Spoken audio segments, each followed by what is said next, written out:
We should respect the dead. That's what my family always told me. We need to let the dead rest is something I would always hear at every funeral or after hearing somebody had died. My grandma always told me once somebody was dead, we had to let them free to find their path. Letting them free means to learn how to deal with and just accept things, not to try and make contact with them otherwise. They'd be stuck in limbo and not be able to rest. I've heard many people that share the same views, but of course, there's always people who believe the opposite. There's the kind of people who want to know what's beyond. The kind of people who mess with Ouija boards and those sort of things. And the kind of people who feel affinity and attraction for the dead. And also some that even worship it. My family was actually divided by those two kinds of people. I was always someone who stood in the middle ground. I did have curiosity for what happens after you die, but it wasn't the biggest deal to me. I wasn't going to try anything to contact the other side. When I was younger, my sisters and my cousins will always speak about ghosts. I would even make up my own stories to be able to keep up with them. I'd comment on different paranormal things that I had no idea of. And I remember when we first experienced the death of someone close to us. The death of Darna, our grandmother's best friend, who was always at Grandma's and would constantly babysit us when our parents or Grandma weren't available. All my cousins claim they saw her in their dreams. And I'm pretty sure even one of my sisters claimed to have seen the ghost around Grandma's house. Just once. But for me, since Darna had gone, she was only in my memories. And even though I know many people, especially the young ones, make things up when it comes to these kinds of topics, there are many people who actually have the ability to see and communicate to the dead. People such as mediums, for example. And I'm pretty sure you know what a prayer is. I mean, many people pray to God or gods, saints, or whatever they believe in. And they normally pray hoping for a miracle to happen. Well, some people pray to the dead. Many even claim that asking the dead for a wish is something very effective. For me, doing what always sounded a little bit tasteless and even stupid. And I understand why people had different coping mechanisms, but going as far as to almost proclaim your dead relative or friend a god? Well, that's not too healthy. I was also raised in a very religious environment. My family is Catholic, and I still consider myself Catholic to this day, and we're rather traditional. Not fanatic, just a bit old-fashioned for nowadays.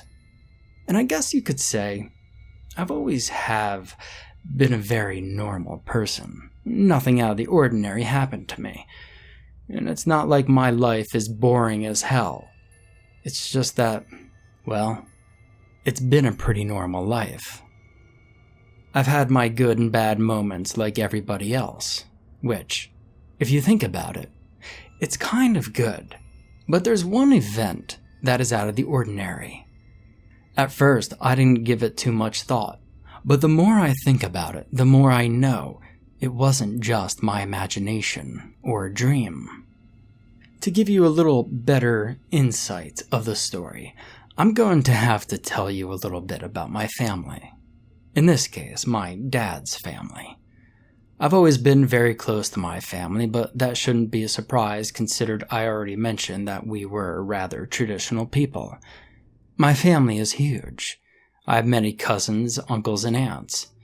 And even though my parents divorced, which is not too traditional, but it's pretty normal nowadays, my sisters, my mom, and I often hang out with his side of the family. Well, even perhaps more than him. But my dad had many siblings. The youngest one was called Aaron. He was the coolest uncle you could ask for. He was open-minded, funny, outgoing, intelligent, and he was passionate. Ladies often describe him as handsome, and everybody remembers him as a good person. He had such a life ahead of him. But tragically, he died in a car accident when I was a teenager. It was believed one of his friends was drunk driving. He was in his late 20s when he passed away. And some years passed, and I went to the university where I started dating a guy who, after a few years, became my husband. I got married and had a child at a young age, and technically as soon as I finished my studies, actually. But when my daughter was 3 years old, my granddad passed away. He died in his sleep, and we like to think it was peaceful. When my granddad died, we were all very sad. But things seemed to move forward rather fast. I mean, even Grandma got over his death pretty quick. But we simply thought he was now in a better place, and we didn't have any uneasy feelings. And my sister, Sarah, she's the middle sister, and the one who's the most different to me. She always coped with things a little different. Sarah is 5 years younger than me. She was not alive when Darna, Grandma's neighbor, died, and when Uncle Aaron died, she was really young as well. So by the time our granddad died, she was just over 18, and she dealt with things a little different. When I previously mentioned people praying to the dead, Sarah was one of them. She would pray to God, which, according to her, it was in order to help Granddad's soul. And she would speak to Granddad, which is also normal. We all have spoken to somebody who has already passed. But the thing is, she started asking him for things. We didn't really tell her anything because at the time, we didn't think she was doing anything bad. It's not like she was crazy or anything. As many others, she just tried to keep their memory. Maybe not in a way my grandma, mom, and I would do, but anyways, after some time, our younger sister, Rachel, started to do the same. She started asking things from Granddad as well. They didn't really do it all the time, just from time to time. And inside of me, I always thought it was a bit silly, but I respected them and let them do their things. Sometimes, during family meetings, my cousins will speak about how certain people who had passed away appeared in their dreams. Normally, they were described as sweet or good dreams rather than nightmares. And I found this very interesting, for it never happened to me. I often had dreams, pretty much every other night, and at least 85% of the times I was able to remember almost everything. Well, or at least the important details. But I never, ever had a dream about dead relatives. And I started to think, I wish I could have a dream about my granddad or about my uncle. Hearing other people speaking about a dream where they went to the movies with them or went for a dinner or simply spoke to them seemed, I don't know, just so rewarding. I would hear many people even saying that when they have dreamed about a dead relative, they could communicate during the dream. And I wanted to speak to my relatives once again, even if I didn't pray to them or saw them as my guardian angels and those sort of things. So I low-key hoped that they would appear in my dreams. 4 years passed by, and my life was still the same. Still working, still with my husband, and still having an amazing time with my lovely daughter who was growing strong. Everybody in my family was doing okay. But then, my grandma got sick. Grandma started to go in and out of the hospital. She already had a disease and she was an old person as well, so we knew there was a big chance of losing her. I particularly visited my grandma a lot while she was at the hospital. We always had a strong relationship and I enjoyed being with her. But she was very sick. In fact, she knew she was going to die, though she seemed at peace with it. One Sunday, I went to visit Grandma and spent all afternoon with her. She was so tired, you can already tell. It was almost about time. She asked to speak to some people and said goodbye to them. And I remember telling her things would be fine, and she just peacefully smiled at me. And once the clock hit 6 p.m., I had to go back to my house to look after my daughter, because my husband, who worked at a different hospital, had to go to his night shift. As soon as I got home, I didn't even have the chance to say hello to my husband and my daughter. The phone rang as I entered the door. Since I was the closest one to the phone, I picked it up. And it was one of the most difficult calls I had ever had. It was one of my cousins telling me Grandma had passed away. I started crying. My husband and kid held me and supported me. And once I had enough energy to speak, I told them what had happened, and the two of them started crying as well. It's tradition where we live that the funeral lasts more than a day. So the next day and the day after that, we were at the funeral. My whole family was very sad, but at the same time we knew Grandma could no longer fight. And the following days, I did the same as always. Work, look after my home, my husband, and my daughter. And sometimes I would get sad, but I think that was pretty normal. Whenever I spoke to my sisters or my cousins on the phone, they would tell me about their dreams with Grandma, how Grandma told them this or that in a dream, how they started praying to Grandma for this or that, and it had happened. And I must admit, I started to feel influenced because of all of this. Many people had managed to say goodbye to Grandma but me, and I wanted to see her again. I wanted Grandma to visit me in my dreams. So one night, around a month after her death, I was home alone with my daughter. It was nighttime and my husband had to work that night. He was working 4 night shifts a week. My daughter would always sleep with me in my bed whenever my husband was away, especially when she felt scared. And that night, she was laying next to me. She watched TV, and then at 10 p.m. she fell asleep. And I continued to watch TV until midnight, and then I prayed. In my prayers, I asked for my Grandma to appear in my dreams.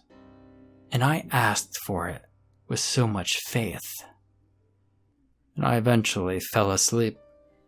I don't know for how long until I was awakened. I felt something on my feet, and I tried to let it go, but I kept feeling it. It felt as if somebody was tickling me, and I was too tired to check. I just moved my feet and kept trying to sleep. And a few minutes later, I heard a noise. It almost sounded like a giggle. I woke up thinking there was someone in the house. I turned on the lamp next to me, grabbed the first thing I could to defend myself, and went to check around the apartment. I checked, but nothing seemed to be around. I grabbed the glass to get some water, and as I was filling it, I saw a shadow moving around the living room. I ran to the living room, but once again, there was nothing there. I checked one more time around the house, and still nothing. It couldn't really be anyone. It was a very safe neighborhood, and hearing about thefts was not normal in the area. And I thought it was just me being stressed. I went back to my room and laid next to my daughter once again. I checked the clock before sleeping, and it said that it was 2:45 a.m. And after doing this, I immediately fell asleep. Nevertheless, my sleep was disturbed once again. I kept feeling tickles and hearing chuckles.